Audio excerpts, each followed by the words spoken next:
All right, welcome back. This is Sheleana from Rising Woman, and today I am here with Diego, and he has a beautiful channel called Yung Pueblo. And Diego, I've been following your writing on Instagram, but only recently started to look at all of your works online through your books and your interviews, and it seems like you're on a really beautiful journey. And so I'm really excited today to just have a conversation and connect the dots for people who are looking for some guidance or for some support in how to get started on their own. So thanks for being here today.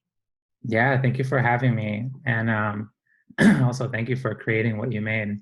Rising Woman is like such a joy to follow.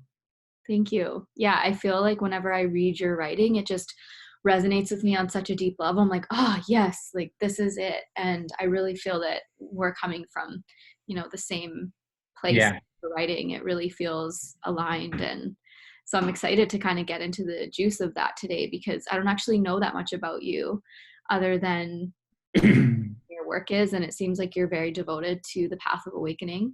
Mhm. So I'd love for you to just sort of share from that place, like what is it that brought you to that space where you wanted to commit yourself to awakening, to knowing your mind? Yeah, I think it was a lot of sort of natural inclinations that I had just growing up. I think I was always geared towards sadness, geared towards anxiety. And I think a lot of people are sort of, they're inclined towards these patterns. And that could be through like, family histories that happened before you were even born. But, you come into this life and in some ways you already have patterns that are there evolutionarily. And then as you continue living, continue getting conditioned. And I think I struggled with this as a child, but I was sort of just completely unaware of that struggle. And then it became bigger and louder and more present when after I was 18 years old, like when I was really like in university. And um, I didn't quite see how much I was trying to run away from myself and how much I was just like avoiding spending time alone, how I felt like I always needed to be like laughing and doing things and just like, doing my best to just run away from myself. And that all kind of came to a halt where um, I was so sick and like unhealthy and was using so many drugs and really I felt like I could have come to a pretty early death. And I think it was that sort of heaviness that I was just tired of carrying that made me want to know myself more, that made me want to like, just figure out like, why am I behaving this way? What's going on? And I noticed the first thing that was missing was a lack of honesty with myself. And I think before I even started meditating, I spent a whole year just trying to pay attention to what was happening inside of me and just like even if it was hard to just like be there, stand there and like take it all in and um just like embrace what was happening even if it was difficult. And I think that really started the healing process for me, was just like pure radical honesty with myself. Hmm. And what I heard you say in that too is that there was a bit of a rock bottom. There's a bit of Yeah. getting totally sick of your own shit. Yeah. Yeah.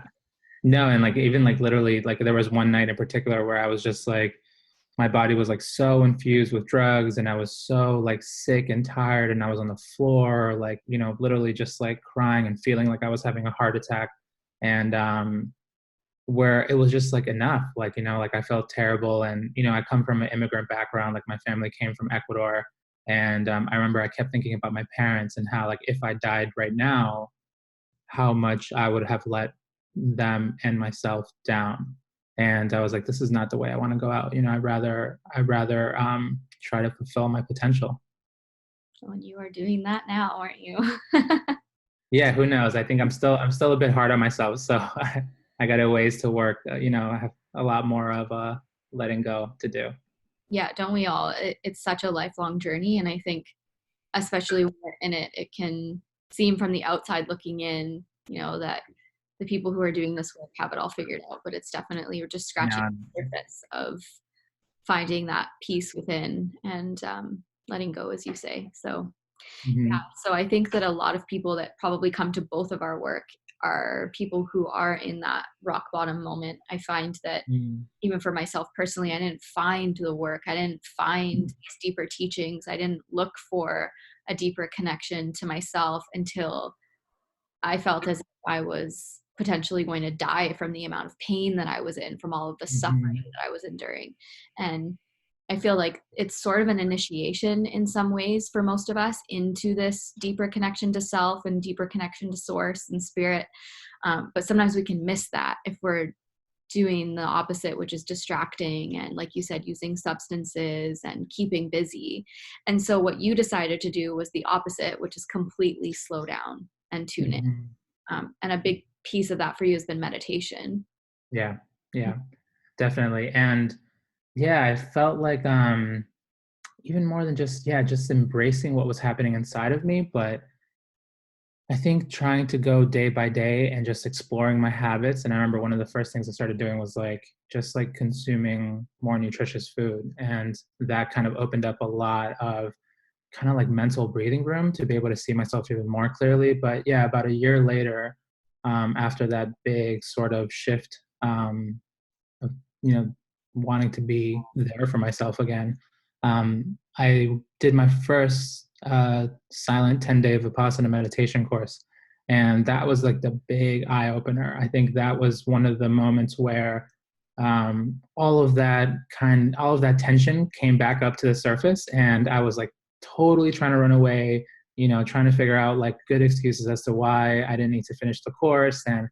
And just really feeling the difficulty and the density of all the things that were accumulated inside of me, over time. Because I think we don't quite realize how we really do carry an emotional history where, a lot of the intense moments that we've felt in the past, they just accumulate inside of us. They strengthen our old patterns, and we feel that sort of the impulse of the past just becoming stronger and stronger. And whenever the mind is like, it's literally just a series of, it's recording the past. And when it sees something new, it just says, okay, what does this remind me of? And then immediately the reaction is what you did before.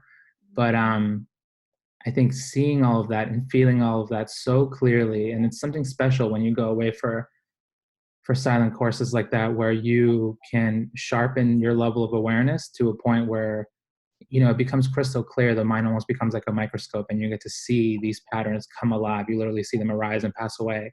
And that to me just, I left there feeling like I had lost 100 pounds, but like 100 pounds in my mind. Yeah. And I felt like I learned so much. I remember speaking to friends afterwards, and I told them that I felt like I learned more in those 10 days than 4 years of college. And it was a big game changer.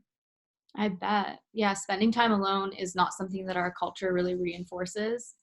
You know, we see somebody at a restaurant eating alone and we think like, oh, poor them. And Mhm. there's just this connotation that if you're alone, there's something wrong. And I think that that's sort of this distancing technique that we've all sort of taken on as a rule, an unspoken rule that, it's better to just distract.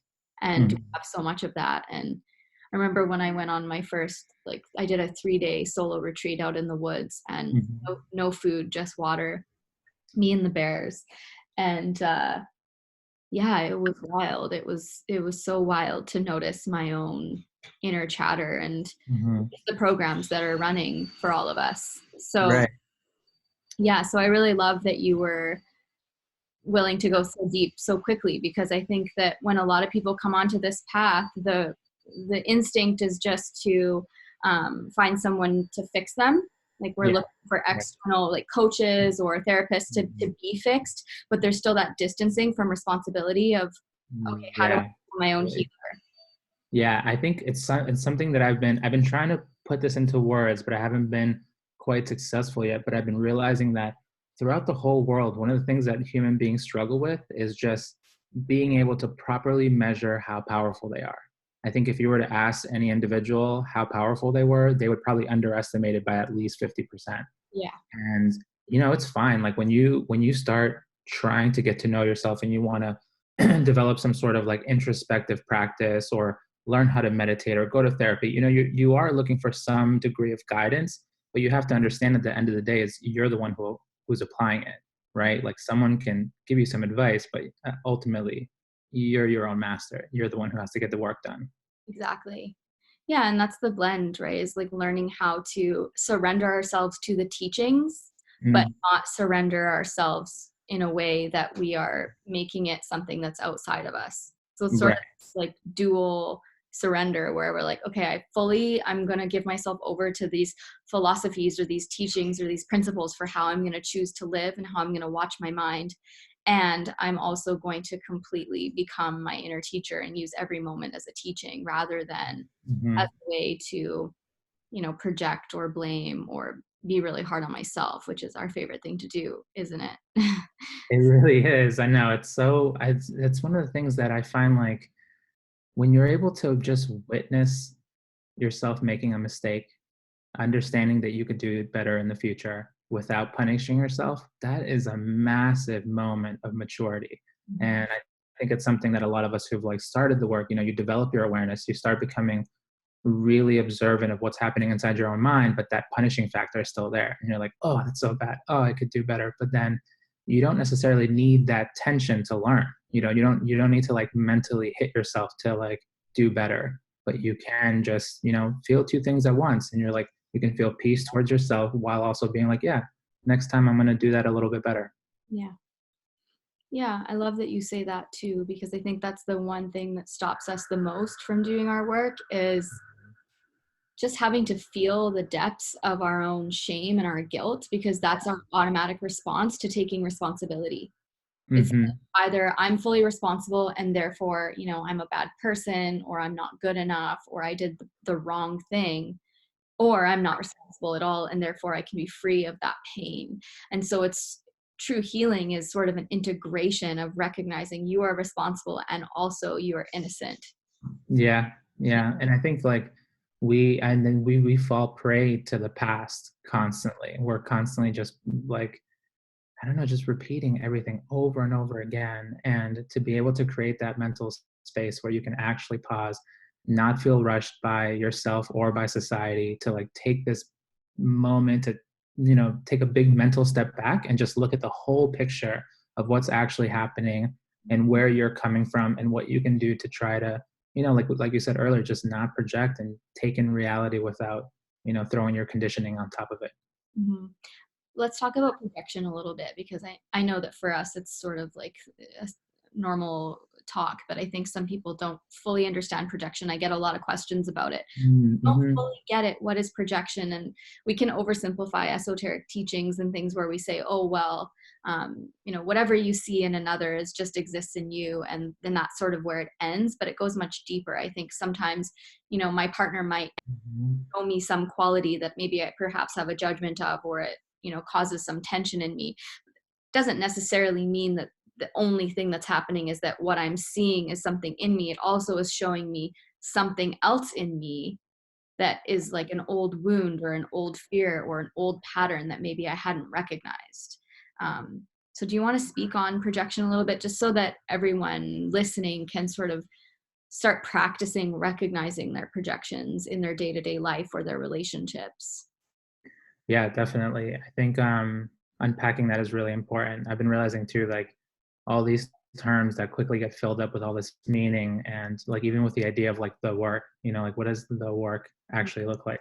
But I think in regards to projection, when I think of that word, I am seeing two things functioning at once. One is your past conditioning, like we're talking like the way that you've understood the world, what's happened to you, your emotional history, and then you combine that with your most current emotion. So when something is happening, you have these like really big filters that are not allowing you to see reality clearly. And the most common thing that we do is that we project outward. If I feel this intensity and I'm not fully aware of myself, then I'm somehow going to try to make it your fault. Or I'm going to tell you that the way you feel is actually how I'm feeling without being aware of, actually, no, that has nothing to do with you. It's just me. So because our own conditioning is so thick around the mind, we're if you're not developing constant self awareness, then you just won't see how what you're seeing first is you, and then when you're looking at other people, you're just seeing them through this very clouded lens of your old conditioning. Mhm. Yeah, well said. I notice for myself, one of the ways this comes out the most where I catch myself is when I'm feeling rushed or pressured, and I can get Mhm. really snappy with my husband and start to just, yeah, project it and Yeah. this, more intense energy at him, and I'll catch myself go, "Oh, wow." Like, I'm really trying to get rid of this intensity in my body right now by, like, Yeah. throwing it at him, and I'll Yeah. catch myself doing that, and it's so instinctual. It's what I've learned, it's what I've always done, but just even that moment of you might still do it, but the more you catch it, Mhm. it's almost like you're sort of shaking things up a bit until that pattern shifts. I love that because one thing I've been noticing lately is that, different emotions like craving, anger, whatever it is, like the mind is constantly, it's just like the sky. Like it's things are just moving, changing all the time. And especially very dense emotions, they'll look for an object. Like they'll be looking for something to connect with on the outside world. So one thing that my wife and I are practicing constantly is if one of us just doesn't feel good and it has nothing to do with the other, we'll let each other know, like, I don't feel good, or like for some reason I'm angry today, or I feel agitated, or whatnot, so that both of us can, be aware of where the other person is, so that no, kind of like fake story ends up coming together. Because if you don't put it out there, and you don't put it out there not just with the other person but within yourself, and you notice like, oh, I feel agitated right now, then the likelihood of that quickly snowballing and being like, oh, now I'm agitated actually because you didn't do the dishes today and you promised you were supposed to do that, Mhm. but in reality you were probably already agitated before that, and what you did was just find basically further wood for the fire to keep it going. Because what emotions end up trying to do is that they're just multiplying themselves over and over,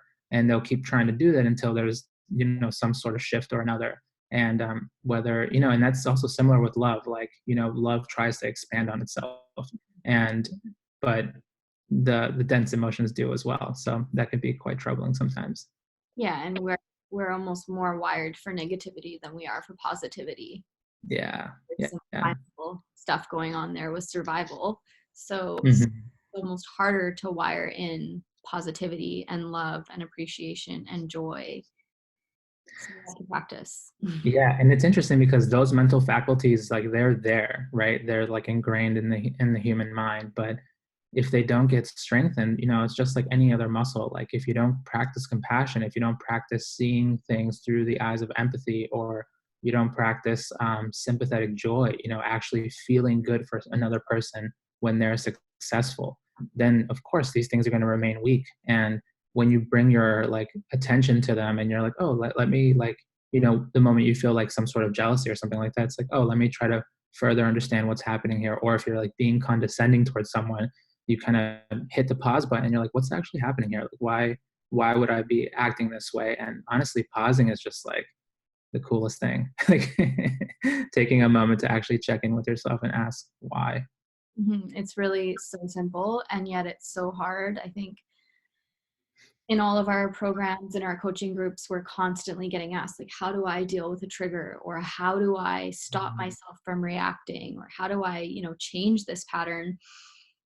Because when I'm in it, I just don't even think to take a pause. And it's really that practice of, I think, doing it when you're not triggered or when you're not upset. Like, practice taking Yeah. a pause and asking what is behind every thought and every belief and every action just in your day to day life. So, did you do that when you were first getting started? Yeah, I did. I remember when I was, especially when I stopped doing drugs, and I stopped like, because I in the past I was like in this constant pursuit of pleasure.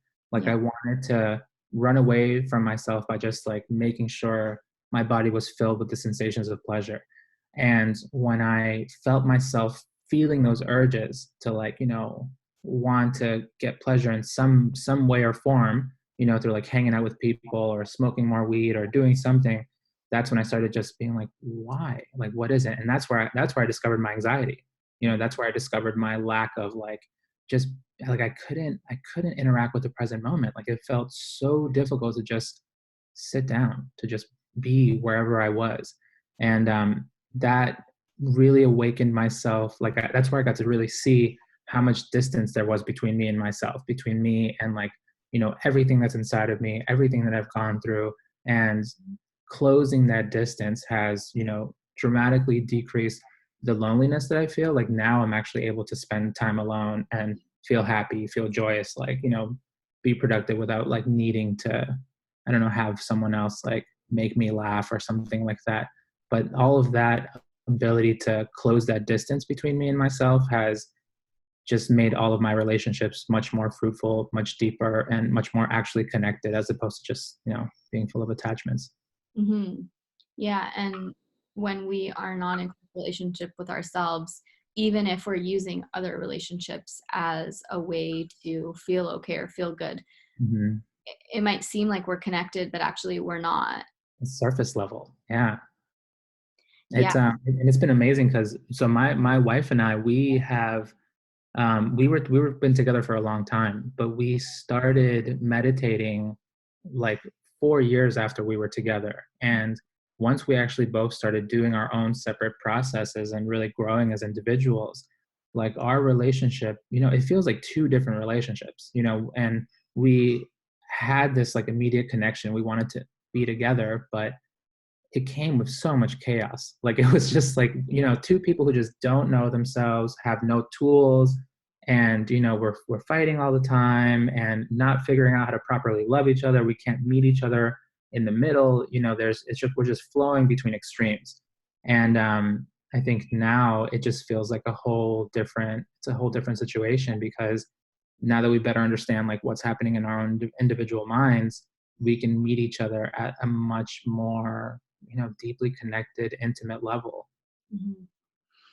When you say that, I kind of think of when you've spoken about craving or grasping, and I think about how when we haven't begun our healing work, or when we still aren't ever pressing pause, or we aren't asking why behind our thoughts and our actions, there is just an unconscious, almost childlike, selfish drive to have our needs met and to be validated, and to sort of get from others, to get from the world, to get from our environment. And when we slow down and we pause, we start to mature, as you said. Mhm. We also become more aware that a lot of those graspings and those cravings and those desperate needs aren't actually true. They're coming from a place of fear or a wounded place. And that's sort of what moves the needle in allowing us to really be with another person without seeing them as a means to an end. I know, and I've been really seeing how real love happens in the absence of craving. Mm, If you're deeply like if you're totally wrapped in craving, that means that you're being run by your ego. You're trying to acquire more of something, right? Whether it's like with another person or imaginary or whatnot, you're just being dominated by this idea of craving, and that will immediately distance you from yourself and from other people. But when you're able to actually love, like what is love? Love is a form of stillness. Love is a form of like objective observation. It's a form of being able to give to someone selflessly. And I think like the idea of like selfless giving is sometimes people struggle with that because they haven't been mutually met, or mutually understood. But when you are in a relationship where the other person is also willing to do their own work, that level of selfless giving increases where both of you are able to meet each other's needs a lot better. And it becomes much more rejuvenating and like cyclical as opposed to just like giving and then nothing returns to you. But there's an ability to like be able to deeply understand each other without having such deep expectations, but rather coming from these voluntary commitments, coming from, because I understand you so well and I understand your patterns and your traumas and what you need, I'm very much voluntarily willing to support you in X, Y, and Z, you know? And I think that's like much better than having a person coming from outside of you and being like, I expect you to do X, Y, and Z, which isn't going to be quite as successful unless people, if they stand up as individuals and they're like, this is what I can do for you, then the chances of it being a much more harmonious relationship increases. mhm. Yeah, I like that you mentioned that too, because a lot of people ask, well, what if my partner isn't doing the work? Or what if they don't want to do the work? Or what if I'm doing all of these things, then I'm getting met with Mhm.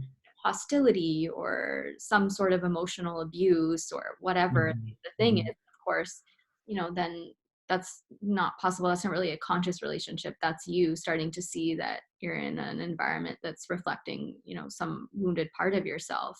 And Mm. um, the difference really is when both people are willing.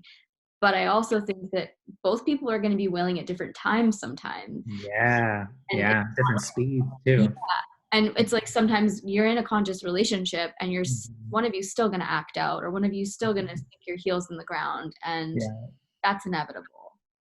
You wrote something the other day that I really enjoyed, and I think it was in regards to like, you as an individual just striving forward to do the work, even if your partner isn't ready yet for whatever reason. I think that's so important because I remember and in my own relationship, it was interesting. Like I started meditating before my wife did, and she kind of just like watched me for a few months and was like, "He's really doing this."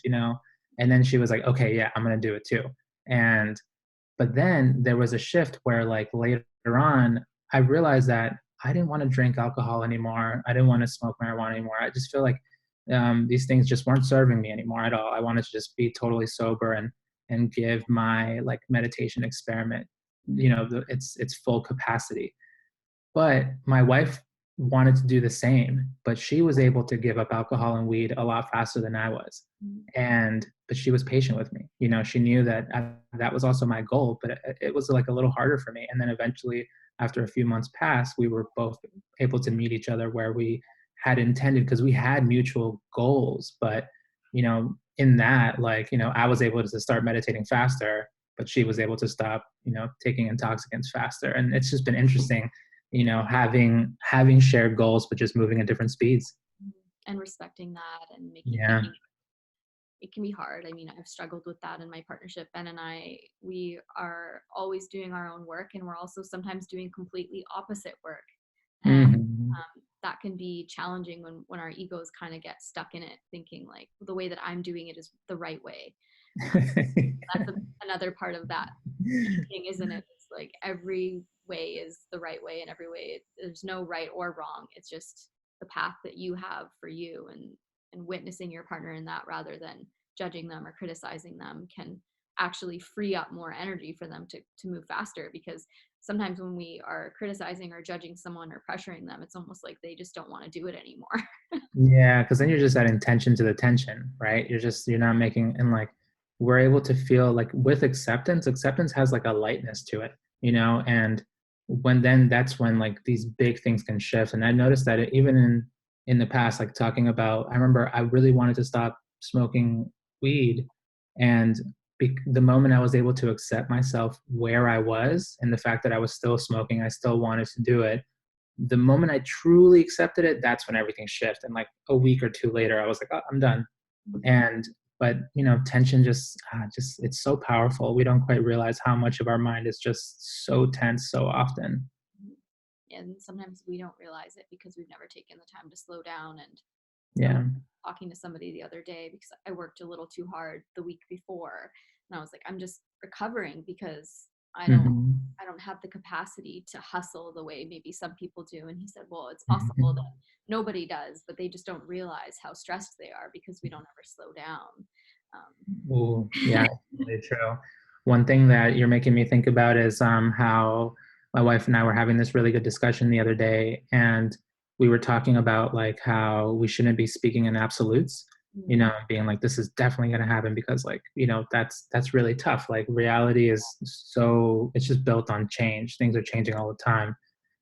But what we came to realize at the end of the conversation was that we can try our best not to speak in absolutes, but we can't demand perfection from each other.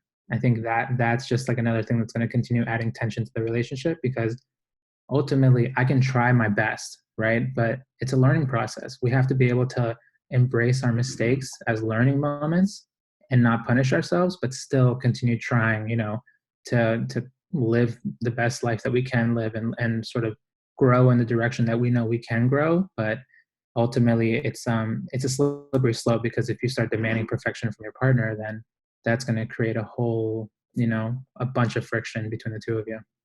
Big breakdowns. So let's talk about craving a little bit, because I know what you're talking about, but I think that in terms of our cultural reference to craving, we probably just think about craving, food or something. Hmm. Hmm. Let's go deeper into that philosophy and see how we can maybe notice craving in our own life and how we can maybe even work with it. Yeah, when I think about craving, I think about it from the perspective of the Buddhist teaching. So, craving as the fundamental creator of attachments. When you sort of crave a particular thing, there's so much energy there where it then creates a mental attachment towards it. And through that process, this is where you're creating struggle, where you're creating tension, where you're creating misery and dissatisfaction in the mind. And I think these attachments are really everywhere. And especially with all of the heavier emotions, they're based on craving. If you examine fear, if you examine anger, if you examine, jealousy, there's like a craving there that, even with with fear, there's like a craving for protection or to be away from that. And, um, and it's really a fundamental sort of creator of like all tension and attachment and all these things that cause trouble in our minds. Mhm. And when you talk about attachment, because there's two sides of it. As human beings, we're wired for attachment, right? And if Mhm. we get that, there's, we know that developmentally there's an impact, but we're talking about something different when we speak about attachment from this perspective. So maybe Yeah, and into that. I think it's really interesting. I was talking to Dan Siegel, who's like a really big um, therapist. Well, he's a therapist, but he's also just big in the world of psychology in the United States. And I was talking to him about attachment theory versus the understanding of attachment from the Buddhist perspective because he's well grounded in both areas. And he was like, yeah, they're just like starkly different. It's tough. And I think a lot of people, when I talk about attachment, I like talking about it from this perspective because obviously I greatly respect psychology, but I think there's a value in understanding that this idea of attachment has been grounded in the Buddhist teaching for like 2,600 years. It's so old. So yes, this new idea of attachment theory, it's wonderful. It's helping so many people. That's fantastic. But let's also not be, we can't just let Western ideas of how things work become hegemonic, especially when so many Westerners are in control of social media and we're the ones who are like putting content out there. I think it's also important to just respect it, that attachment has been defined in a particular way for such a very long time, and it's very useful. But I've been thinking about relationships in particular from this idea of attachment, and it's true, we do get naturally attached to each other. It's just a common thing that human beings do because we're wired from the beginning. We're wired with craving, and craving immediately leads to attachment. And some attachments are less troublesome than others. But ultimately, what I try to talk about is that instead of attachment, when you start undoing your patterns, undoing your conditioning, and letting go of all these heavier things, when you're in love with someone or when you have a beautiful friendship or a good relationship with family members, what you're actually kind of aiming towards is having real connection with them, is to be able to profoundly meet them without there being so much of what we were talking about earlier, all these projections, all these, this is what I want you to do. And as opposed to feeling this thing of craving and wanting, it's more like I feel profoundly connected to this person and we're both in our power, we're both not harming each other, and we're both sort of doing our best to meet each other in the middle. And I think having relationships based on connection, it's just a different way of seeing things. And I think, as a writer, I have my right to create my own world. So like when I try to understand relationships, I try to see them through the space of connection and voluntary commitments as opposed to attachments and Mhm. expectations. Yeah, yeah, and I think that that's beautiful. I think it's something that we often don't understand fully, and how much Mhm. freedom and how much bliss is actually available to us when we do stop with the entanglements and we stop with the attachments and we stop with the demands and we start to just say, can I love you as you are? And my Yeah. my husband and I were having a chat the other day because something came up between us, and there was some way he was being that I was like, I can't handle this. I need you to shift this. Um, and while there was like validity to my request, there was also work for me in slowing down again and really saying, okay, can I be patient with this? Like, this is his Mhm. learning and I can't make demands. And he just looked at me and said, can you just love me as I am? Mm. It's a really good reminder, like, right, that's what we're doing here. We're here to love each other as we are. And sometimes that looks like just appreciating somebody for where they're at in their path rather than thinking of all of the ways that they need to change, and also doing that for ourselves, really recognizing that. Yeah, no, I think that's so good because we have to allow for complexity a little bit, not necessarily making these particular topics complex, but just allowing for the fact that there are a lot of different perspectives that we have to take into account. Like, this is where you are, which is totally valid. This is where he is, which is totally valid. And just allow for everything to, I love the idea of mutual understanding because it's through mutual understanding. Like, I'm going to try my best to listen to you selflessly, completely, so that I'm not, it's fine for me to take care of myself and defend myself. There's nothing wrong with that. But in the moment of actually listening, I want to try my best to just hear you and meet you, and vice versa. And through that mutual understanding, that's where you can get your new voluntary commitments. Like, that's where you can start building, like, how are we going to tackle this moving forward? Like, how, what can I do to better support your happiness? Like, yes, you have to create your own happiness, but how can I support you? Yeah. And yeah, then you get real harmony. Hmm. Yeah, I worked with a spiritual teacher in like transpersonal psychology and Jungian work and Tibetan Buddhism for about 4.5 years in these little group therapy containers. And Mm, we used to do this meditation called the forgiveness meditation. And it was mm, essentially a dyad where we're holding space for one another, and one person is embodying someone who we have unfinished business with. And then we're just sharing our anger and our sadness and our fear. And then we're taking all of our projections back. So we're seeing ourselves in them. oh, cool. Yeah. And then at the end, we just hold space, we close our eyes, and we just meditate. And we hold that person in our mind's eye, and we just see them as innocent. And, Mm, for some people, I can only see this person as 1% innocent. And for some of us, it completely dissolves because we just see that person as a child. And I love this concept of, that we're all innocent at the core. mm-hmm, mm-hmm. I know that you have some visions and some dreams for us to come more into harmony, and I've heard you use the word global peace. And Yes, I yes. think that perspective of innocence really ties into that, because Mm-hmm. we don't see each other as innocent, and we're always looking to blame rather than get curious and understand, why are you that way?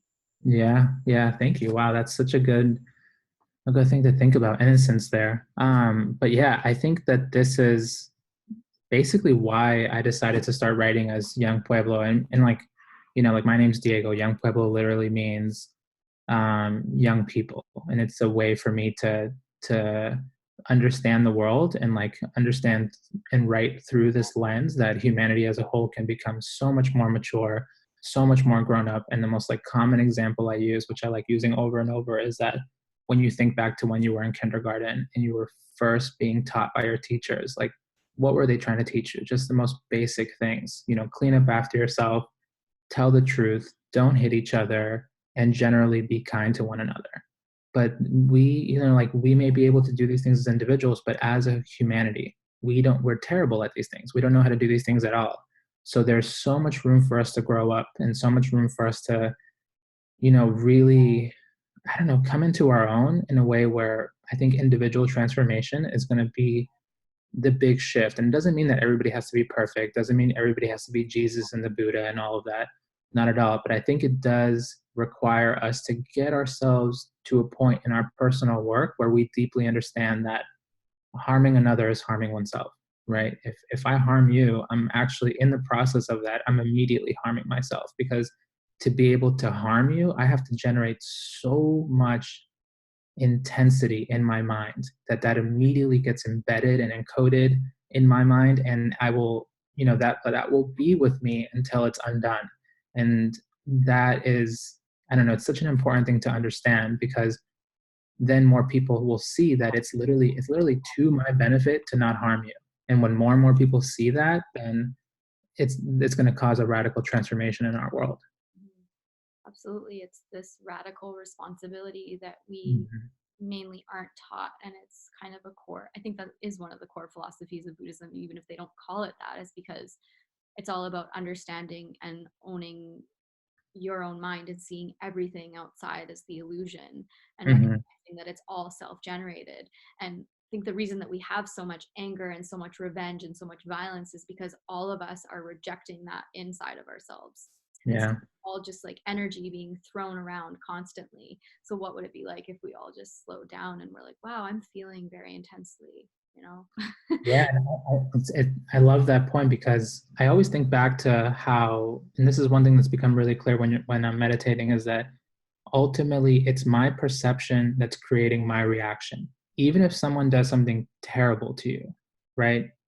If you think about just the mechanics of the mind and how the mind works, that thing that's happening outside of you, which is granted maybe a horrible thing that someone has done to you, that is still being perceived through your mind, and then that reaction occurs, and then it's that reaction that's creating further conditioning. It's further sort of putting the mind into a certain place, or will create trauma, or will create all these sort of future difficulties. But taking back your power, I think that's a big part of reclaiming your power, is just understanding that ultimately, my perception is my own and my reactions are my own. And let me see what I need to do to be able to kind of make my mind a real home so that it can, be safe for me to exist, because we're not going to like eradicate all difficulties, right? Like there are still going to be, things that are quite challenging and tough about life, but being able to engage with those tough moments in a way where we're not perceiving them as the end of the world, or we're not perceiving them in a way that's causing such intense reactions,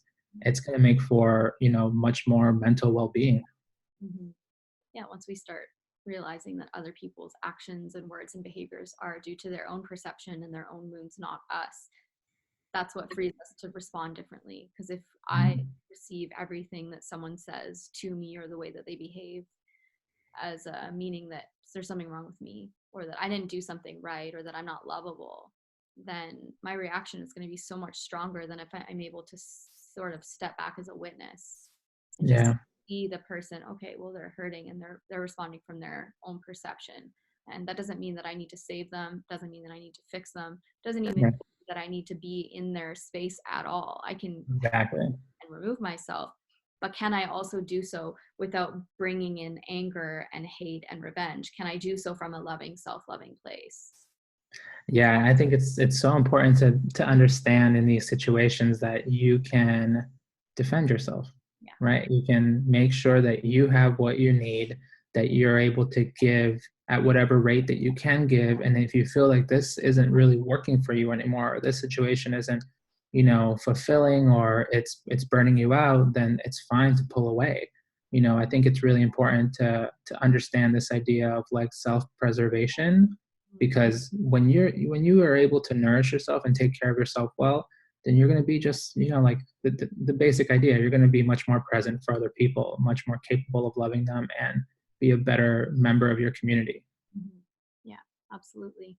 It's really the attaching to the story that hurts us. That's what my teacher always used to bring us back to. Is even when I would go and do sessions with him one on one, or do with my husband and I would do a couple session, we never told the story of what was going on because he didn't care. He's like, I don't care about the story. I care about the pattern, and I care about what your mind is doing. And that takes a lot of work and practice too, because we're so wired to feed the story, because the story is what helps us feel safe and make sense of what we're feeling. And Yeah. so we're kind of charting unknown territory when we start this healing work and we decide that we don't want to buy into the story anymore, but then we don't have anything. We just have to be with ourselves, and that's pretty hard. It's so true. You reminded me. So I meditate twice a day, and I'm realizing that what I'm doing there is that I'm not spending time delving into these stories. What I'm trying to do is do my best to observe reality as it is, right? I'm trying to observe the reality that's happening in my body. And when you're able to feel what's happening clearly, and you feel like the changing nature of reality that's happening so quickly, um, it creates so much space in the mind so that all these stories that have been hardened over time, they just start melting away. You start being able to pierce through them and see more clearly. And that heaviness that you were once carrying, like, all these dense stories, they lose their power and they start burning away, and you're able to come out of it with a sense of clarity that is just much more based in what's real, as opposed to, and that's why these ideas like everything's always changing, like everything arises and passes away. I think it's so essential to our happiness to be able to embrace this idea of impermanence, because if you're fighting change, then oof, life is going to be tough. Absolutely. So when you started this, I'm just thinking back, like if somebody's watching this and they're like, yeah, I resonate with all of this, but what do I do? This is always the question, right? Because we're all Mhm. being. So what do I do when I'm feeling anxious and I don't want to drink and I don't want to, go and have sex with somebody who isn't healthy for me. I don't want to go shopping. Mhm. What do I do now? My advice to people is that, especially when you're at the very beginning, I recommend the radical honesty piece. You know, just embrace what's actually happening inside of you, explore that, find out where it's going to take you. And the other end is that I really advise finding some sort of technique. Like I think people are in such different places. Their sort of point of entry to this whole like internal landscape is very different depending on your own personal history. So, like some people have experienced very severe traumas, other people less so. And depending on where you are, there's still a tool out there for you. I think that's what's one of the special things about the time that we live in right now is that the world is totally globalized, and we live in a time where all of these amazing tools from the East, from the West, like there's so many things available for people to grow as individuals that it's not about, can I find something? It's more so about what is it that's going to meet me where I'm at. And what I advise people is that find a tool, find something that is not only challenging to you, but it's not overwhelming. You really want to find that sweet spot. You want to find something that, yes, it's a little bit difficult because you're getting to know yourself, but it's not so overwhelming, or it's not bringing so many things up that you just want to stop the process and you don't want to do it. So you do want to challenge yourself, because in that you're going to be able to build a home of peace inside of yourself. But you need tools, because you're gonna what you're really like a builder. You're constructing something inside of yourself, and to be able to construct something great, something safe, something that you can really live in, you're going to need a really good tool. So that's always my primary advice to people: is go explore. Go like find a good therapist, or try different meditation techniques, or try different healing modalities. Just go out there and like, you know have that period where you're just trying different things, and then once you find something that really meets you where you're at and is really connecting with you well, dig into it and master it. Yeah, absolutely. Like breath work is an amazing tool for some Mhm. people. There is all these different modalities of meditation. I created an inner child meditation recently that's free that you can download on Rising Woman, and it's literally just the process that I have put myself through Mhm. so many times when I was feeling really overwhelmed with my big feelings, and I wanted to really be with them. Mhm. And there's the plant medicine path, and then there's the Buddhist teachings, and there's just so many different ways. And I think you're right that it is individual, and it does depend on where you're at. And somatic experiencing therapy has been amazing for me, which is literally patterning the nervous system so that we Mhm. can actually take in more of this information and let it really move into our bodies, into our cells. So I love that recommendation to just go out and experience the world and feel into what's right for you. Yeah, I think it's critical, because we all have different, very different conditioning, and I think that's one thing that we need to appreciate, especially within our own friend groups, because there's always like that one person who finds something that's great, and they're like, "We all got to do it. It's Yeah. for everybody." But it's like you get really excited in the beginning, because one, it's such a wow experience when you realize like, wow, like I can actually heal myself. That to me is like a miracle. And then you want to spread it and, tell other people about it. And it's fine to be excited about that, because it's something that's really special. But at the same time, honor the reality that what works for you may not necessarily work for somebody else, or maybe too much or too little. And, people really got to find something that meets their conditioning. And what do you think about healing yourself? Because sometimes people don't really know what that means, or they feel like a bit stuck. This idea, I'm broken, Mm. I need to be fixed. But I think healing for me, and I'd love to hear what you think. My feeling around it is just healing is what's allowing me to sort of tear down any of that defensive protection or those ego mechanisms that distance me from being love, that Mm. me and separate me from oneness. So anytime I am reacting, anytime I'm defending, anytime that I'm blaming or projecting, I'm not connected anymore. I'm disconnected. I'm separate. And so Mm. for me, healing is just simply being able to see and be seen, hear and be heard, and listen with Mhm. curiosity rather than judgment. So what is it for you? I try to define it on a similar note, but probably coming from a different direction, which I totally agree with everything you're saying. I think of it also as decreasing the tension that's happening in the mind. Like I try to keep it pretty simple, because when you're actually trying to heal yourself, what you're doing is cultivating inner freedom. And what real freedom is inside of yourself is decreasing the tension that's happening in the mind. And and tension is everything. We're talking about any sort of blockage or story or any form of like density that's just stopping you from feeling okay, from feeling actual inner peace. To be able to really, an inner peace, what is inner peace? It's actually just observing reality as it is in the present moment without difficulty and just taking it in, whatever it may be. Um, to be able to cultivate this level of healing, I think it definitely requires some practice, but understanding that it can be done. Like even though we've conditioned ourselves over such a long period of time, right? Our entire lives we've been craving, craving, reacting, reacting, reacting, and it's happening at such a fast rate. But these moments where we can actually pause, where we can actually see things a little more clearly, where we can engage with reality more deeply, they're so powerful that a lot of this unbinding work is happening rather quickly. But yeah, healing is literally just, I just think about it as decreasing the tension in the mind. Love that. That's so, I love the way you simplify it. It's definitely succinct, and that's exactly what it is. We're just like removing ourselves from the story and just being. Yeah, yeah. I love it. This is a conversation. I feel like you and I could probably talk forever. I love everything you have to share. I'm curious if there's anything that you would want to give as a sort of takeaway for people watching if they're starting on their path before we were to wrap up. What would you want to share with them? Yeah, I think the two overarching ideas, especially if people are new to their internal landscape, I would say embrace the idea of impermanence. I think that one, we don't realize how much of our difficulties are because we're either trying to keep things the same or trying to refuse a change that's happened recently, or just like sort of like pushing against the wave of life. Because life is much more like a river than anything else. Like everything is just moving and changing, and people are going to come and go, and jobs are going to look different, goals are going to change.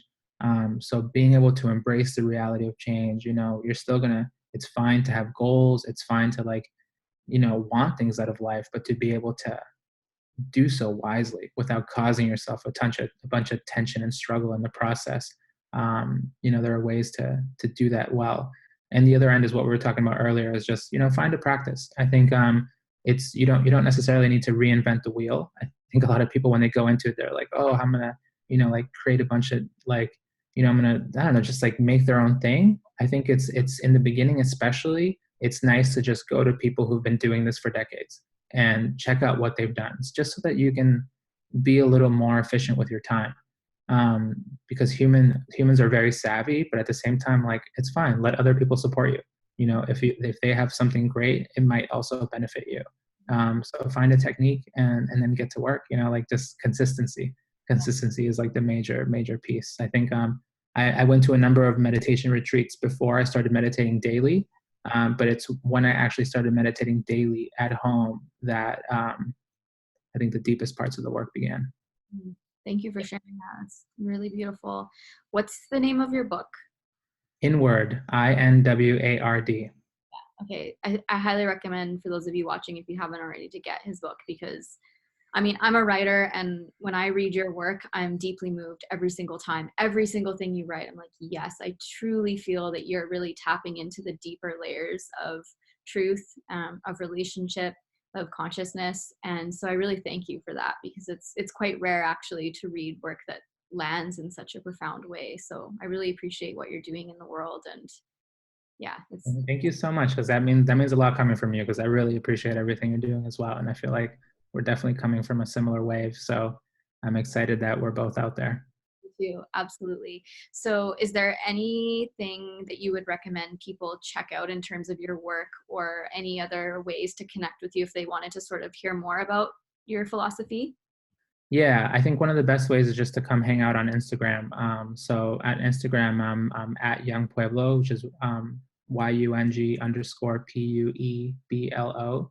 And there I do a lot of writing. I'm also on Twitter and Facebook, and you can check out my book. I've done plenty of other podcasts, and I think soon I'm going to develop a series of conversations that I'm going to have with a friend that I'll be releasing probably sometime this summer. And I also have a podcast coming out in the future. So there's a bunch of stuff coming up, but yeah, mainly just come hang out on Instagram. Awesome. And I'm going to link to that and your book and your site in the show notes here just underneath. So this will be up in a short order, and I'm really looking forward to connecting more with you. And thanks for your time today. Yeah, thank you so much.